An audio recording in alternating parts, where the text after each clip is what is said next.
తెలంగాణ అసెంబ్లీలో స్పీకర్ ఎన్నిక కోసం ఇవాళ నామినేషన్ల స్వీకరణ జరగనుంది. ఇవాళ సాయంత్రం 5 గంటల వరకు నామినేషన్లకు గడువు విధించారు. కాంగ్రెస్ పార్టీ తరపున ఎమ్మెల్యే గడ్డం ప్రసాద్ కుమార్ నామినేషన్ వేయనున్నారు. నామినేషన్ కాపీని అసెంబ్లీ కార్యదర్శికి ఇవ్వనున్నారు. అయితే గడ్డం ప్రసాద్ ఎన్నిక ఏకగ్రీవం అయ్యే అవకాశం ఉన్నట్లుగా తెలుస్తోంది.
కొత్తగా కొలువుదీరనున్న శాసనసభకు కాంగ్రెస్ పార్టీ తరపున స్పీకర్ అభ్యర్థిగా మాజీ మంత్రి వికారాబాద్ ఎమ్మెల్యే గడ్డం ప్రసాద్ కుమార్ పేరును పార్టీ అధిష్టానం ఖరారు చేసినట్లుగా తెలుస్తుంది.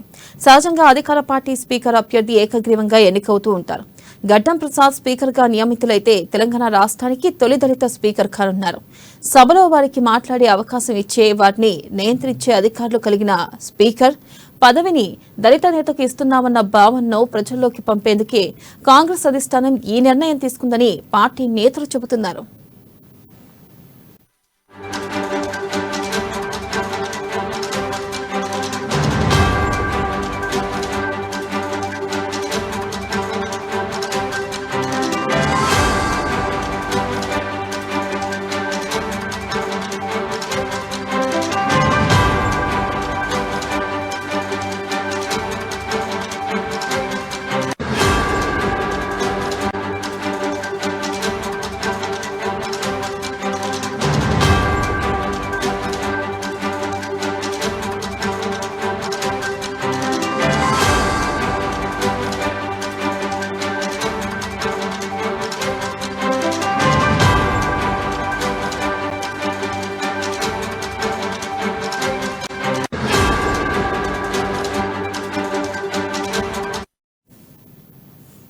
తెలంగాణ అసెంబ్లీలో స్పీకర్ ఎన్నిక కోసం ఇవాళ నామినేషన్ల స్వీకరణ జరగనుంది. ఇవాళ సాయంత్రం 5 గంటల వరకు నామినేషన్లకు గడువు విధించారు.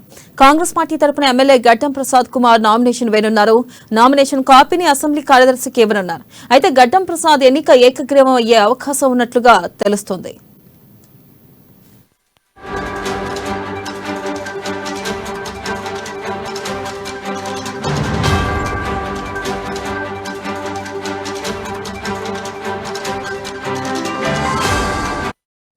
అయితే కొత్తగా కొలువుదీరనున్న శాసనసభకు కాంగ్రెస్ పార్టీ తరపున స్పీకర్ అభ్యర్థిగా మాజీ మంత్రి వికారాబాద్ ఎమ్మెల్యే గడ్డం ప్రసాద్ కుమార్ పేరును పార్టీ అధిష్టానం ఖరారు చేసినట్లుగా తెలుస్తుంది.